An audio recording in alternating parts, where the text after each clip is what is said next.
Olá, queridos alunos, novamente aqui nos encontramos para mais um estudo, dessa vez no capítulo 7, que nós vamos dividir em duas aulas. A primeira será o Império Bizantino e o segundo o Islamismo, a origem do islamismo. É o capítulo 7, páginas 189 até 196. Vamos começar. O Império Bizantino é o antigo Império Romano do Oriente.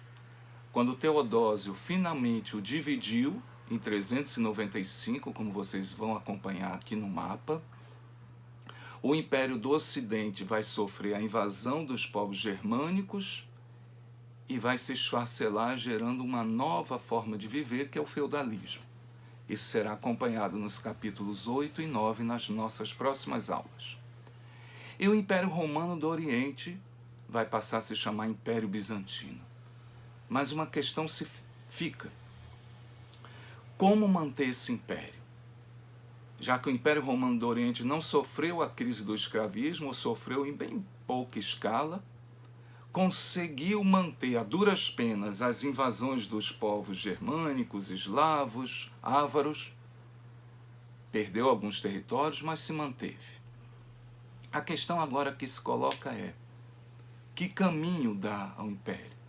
Seguir o modelo romano ou seguir um novo modelo? Essas questões não eram tão fáceis de serem respondidas pelos governantes, pelos imperadores do Oriente. E nós vamos, ao longo de todo o Império Romano do Oriente, que vai de 395, com a separação de Teodósio, Império Romano do Ocidente e do Oriente, até 1453, com a tomada dos turcos otomanos, nós vamos escolher alguns pontos que o programa do ensino médio e o programa dos vestibulares cobram. E são pontos bem escolhidos, porque são pontos de grande definição dos rumos históricos desses quase 1000 anos, ou, para quem considerar de 395 a 1453, exatamente mais de 1000 anos, em que o Império Romano do Oriente, o Império Bizantino, vai se manter. Então nós vamos escolher os principais pontos, as principais questões para estudar. Nós não vamos estudar linearmente toda a cronologia do Império Bizantino. Então vamos começar. O primeiro grande governante que respondeu às questões: que caminho dá ao império? Como consolidar uma nova forma de governo no Império Romano do Oriente, no Império Bizantino, foi Justiniano, que governou no século VI, entre 527 e 565. Primeiramente ele pensou: vou refazer o Império Romano total, porque eu faço parte, eu sou o Império Romano, e eu vou querer a minha parte de volta, o Ocidente de volta. Então o governo dele tem uma tendência que nós chamamos de romanização, de ocidentalização. E ele faz grandes conquistas. Ele vai conquistando regiões na Itália, na costa do Mediterrâneo da África. Ele vai refazendo alguns pontos do Império Romano do Ocidente. Só que uma questão se colocou: foi difícil mantê-los. Eram regiões empobrecidas que estavam sujeitas a sucessivas invasões dos povos germânicos. Então ele reconquistou regiões que futuramente, depois do seu governo, serão perdidas. Mas os custos também foram muito altos dessas conquistas. Isso vai gerar sequelas, isso vai gerar uma grande revolta dentro de Constantinopla. Já já nós iremos estudá-la. E a outra questão de ocidentalização foi que Justiniano pediu para os seus juristas, ordenou que pegassem todas as leis romanas, resumissem, e esse é chamado Código Juris Civilis de Justiniano, ou Código de Justiniano. E realmente, para quem for estudar o direito antigo, o direito de Roma, é nesse código que você tem os principais resumos, você tem a base de todas as leis, e foi feito em latim. Ele queria fazer com que o latim fosse a língua oficial, pois o latim agora estava se tornando aos poucos, e se tornaria uma língua morta, se tornaria uma língua ecumênica de dentro das igrejas, mas se perdeu o falar o latim. E o Império Romano do Oriente era mais aproximado do grego, mas ele tentou colocar o latim como a língua oficial. Após sua morte, a tendência será o grego que vai se espalhar e se tornar a língua internacional do Império Bizantino. E o Código Juris Civilis é feito em latim, mas os comentários, que são chamados as novelas, as jurisprudências da lei, já são feitos em grego também. Então já dá para ver que era uma forçação de barra tentar impor o latim no Império Romano do Oriente, que era mais helenístico no sentido grego mesmo. O governo de Justiniano, pelos seus gastos militares, gerou uma grande revolta na cidade. A cidade de Constantinopla, ela tinha um hipódromo que vem desde a época romana, em que cabia quase 100 mil pessoas. É como se fosse antigamente o Maracanã. E lá você tinha corridas de bigas, cavalos que puxavam carroças, vamos chamar assim, em que ficava um condutor em cima de guerra, eram carros de guerra. E lá você tinha 4 torcidas, a verde, a azul, a vermelha e a branca. A azul e a verde eram as principais torcidas e eram também agrupamentos políticos. É difícil a gente entender um pouco isso atualmente. Mas elas tinham também participação na política, nas votações de alguns cargos políticos. Era o Partido Azul, o Partido Verde, que também eram torcidas. E se fazia apostas, e era onde Justiniano ia, pelo menos uma vez por mês, assistir, porque era um encontro de toda a população, onde ele podia passar alguma ordenação, onde ele era visto, onde ele se fazia presente. Então ali também virou um lugar de reclamações. E houve, numa determinada corrida, a torcida verde e azul, que eram rivais políticas e de torcida de carros de bigas, eles se uniram e saíram do hipódromo e fizeram quebra-quebra na cidade. Cercaram o Palácio Justiniano, exigindo o fim dos impostos, que estavam altíssimos, porque era para pagar as guerras de expansão. E Justiniano disse que iria conversar com eles, que eles tinham razão, que iria conversar com eles. Marcou para algum tempo depois, umas 2 semanas, um encontro no hipódromo, onde foram mais de 30 mil pessoas, os representantes principais dos partidos verde, azul, vermelho e branco. E lá Justiniano fechou, era uma armadilha, Justiniano fechou o hipódromo e houve um massacre de cerca de 30 mil pessoas foram mortas, degoladas pelo exército de Justiniano. Isso deixou uma marca muito negativa, foi um grande genocídio e deixou uma marca para os próximos governos imperiais. Não aceitamos revoltas. A revolta vai ser tratada da forma mais violenta possível. Então pense muitas vezes antes de fazer qualquer revolta. Essa foi a mensagem. Um governo ditatorial, um governo autocrático, um governo sem ouvir as reclamações do povo. Estava definido que seria assim. Outra característica do governo justiniano foram as grandes construções. Logo após a revolta de Nica, Justiniano, talvez para compensar o sentimento de culpa, ele mandou construir uma grande catedral, a Catedral de Santa Sofia. É uma catedral belíssima, patrimônio mundial da cultura, da Unesco. Hoje é uma mesquita mais aberta ao público. E a arte bizantina também se consolida com os justinianos, os mosaicos, as grandes construções, que é uma belíssima arte, que vai também se expandir para o Ocidente, né? Que vai influenciar também o renascimento cultural na Itália e no restante da Europa. Justiniano tinha uma postura, vocês vão ver na arte desse mosaico, são feitos de pequenas superfícies reduzidas que vão formando uma grande imagem. Hoje você tem muito nos estádios de futebol, né? Pequenas plaquinhas que vão formando uma grande imagem, uma grande mensagem. Nessa época o mosaico era feito de pequenas pastilhas e vocês vão ver aqui na imagem o mosaico de Justiniano, que hoje está na Itália, em Ravenna. E ela mostra Justiniano ao centro. Por que eu estou mostrando esse mosaico? Porque ela vai representar a nossa próxima característica de Justiniano, consolidada com Justiniano, e que vai se manter ao longo do Império e vai gerar grandes problemas político-religiosos. Então Justiniano está ali no meio. Ele não está mais alto, que é uma forma de representar uma pessoa superior. Mas ele tem algo que o representa na sua superioridade. Ele tem uma auréola na sua cabeça.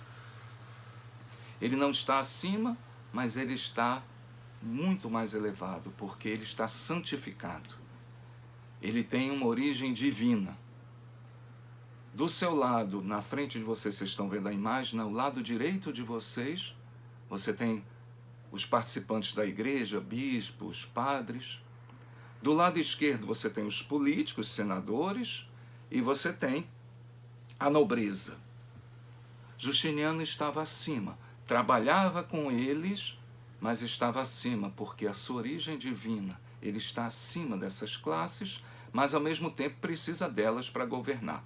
Então ali você tem nesse mosaico um panorama do governo e o simbolismo da força de Justiniano. E nessa representação, nessa auréola, nós entendemos também uma parte do governo dele. É o cesaropapismo. Vejam bem esse nome. César vem à frente do Papa, ou seja, o Estado está à frente da Igreja. Quem representava a Igreja? O Papa, mas o Papa estava em Roma, numa região isolada pelos ataques germânicos e pelos novos reinos que se formavam de forma muito inconsistente, os reinos germânicos ou romano-germânicos. Ao mesmo tempo, o Oriente estava de pé. Quem comandava a igreja no Oriente, a igreja cristã? O patriarca de Constantinopla, a principal cidade. Só que esse patriarca estava sob comando do imperador Justiniano. Então, na verdade, quem comandava a igreja era Justiniano. Quem convocava os concílios poderia ser o Papa ou o imperador Justiniano. Então havia esse conflito entre a igreja e o Estado. Nós vamos observar no Império Bizantino, quando você encontrar um conflito religioso, ele também será político, porque política e religião andam juntas, através do cesaropapismo. Muito bem. Vamos passar ao segundo ponto importante. Depois de vermos as principais características do governo de Justiniano, a romanização, através da expansão militar e da organização das leis e do governo ao modelo romano, nós sabemos que com a morte de Justiniano, a organização administrativa fica desse estilo, mas a orientalização, o grego e o modo de comportamento cultural grego e administrativo vai prevalecer. As terras não se manterão no Ocidente, não se manterão conquistadas. Então, apesar da tentativa de romanização, não deu certo esse aspecto do governo justiniano, mas aponta o outro aspecto, que ele estava preocupado, que não se tornasse oriental demais, que se perdesse o contato com a origem romana. E isso vai realmente acontecer. Justiniano não conseguiu o seu objetivo. O segundo objetivo de Justiniano foi conseguido, que é o controle da religião pelo Estado, o cesaropapismo. E isso vai gerar sequelas, são as chamadas questões religiosas que vão perdurar durante todo o Império. E vão se consagrar e vão chegar ao ápice nas separações da Igreja. Vai ser a primeira divisão da Igreja cristã, em 1054, no chamado Cisma do Oriente, em Igreja católica, apostólica, ortodoxa, mais conhecida como Igreja Ortodoxa do Oriente, e Igreja Católica Apostólica Romana, mais conhecido como Igreja Católica, a Igreja do Ocidente. Mas foram sucessivas disputas entre o governo do Oriente, os imperadores do Oriente que comandavam a Igreja do Oriente e o Papa na Igreja do Ocidente. E essas disputas vão culminar com a divisão, com o Cisma do Oriente em 1054. Duas questões importantes que nós encontramos nesse caminho foram chamadas, que os vestibulares também gostam de colocar de vez em quando, em suas questões de prova, que é o monofisismo, que era uma discussão teológica, mas, como eu disse, toda a questão religiosa virava política. Os monofisistas, que eram pessoas que acreditavam, que discutiam que a natureza de Jesus, a natureza do Cristo, ela é dual. Ela tem. Então eles não aceitavam a Santíssima Trindade. Ela tem a natureza humana e a natureza divina. Só que a natureza humana de Jesus, ela não chega a ser completamente humana. Então ela é basicamente divina. É só um acidente do percurso, a paixão de Cristo. Na verdade, Cristo sempre foi Deus o tempo inteiro. Teologicamente, vai haver muitas discussões sobre isso. Para nós historiadores, nós queremos entender o que isso significou em termos sociais, políticos, econômicos, culturais.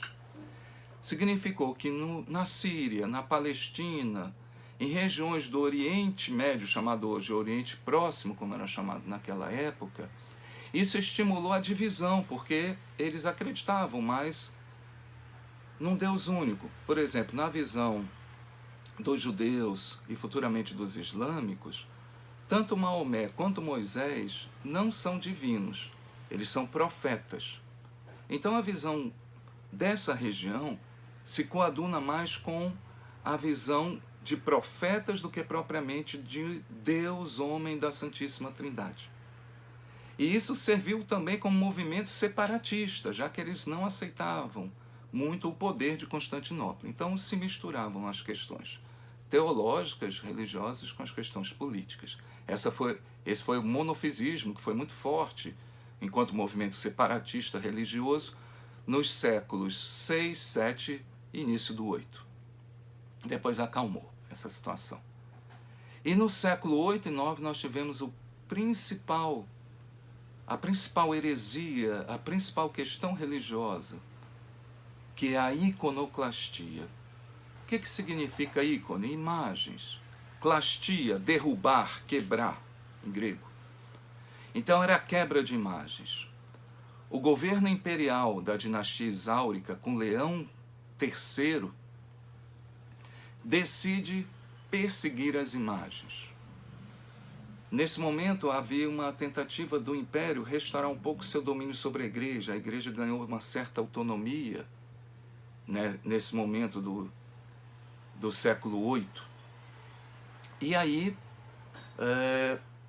se quebram as imagens. O Papa não gosta nada disso, está errado. O povo também da Grécia, principalmente das regiões do Império Bizantino, tem muito vinculação desde a época do paganismo, dos vários deuses, do politeísmo grego, com a representação das imagens. Eles traziam as imagens para representar seus deuses, e isso se manteve dentro do cristianismo, a representação através de imagens, o que não era comum no Oriente, onde o cristianismo ainda, na sua origem judaica, não tinha o culto de imagens.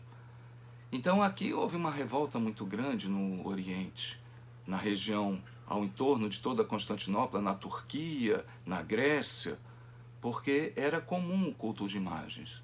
Em 730 começou a iconoclastia, e só acabou em 843, quer dizer, mais de um século de perseguição às imagens, até que isso vai ser abolido.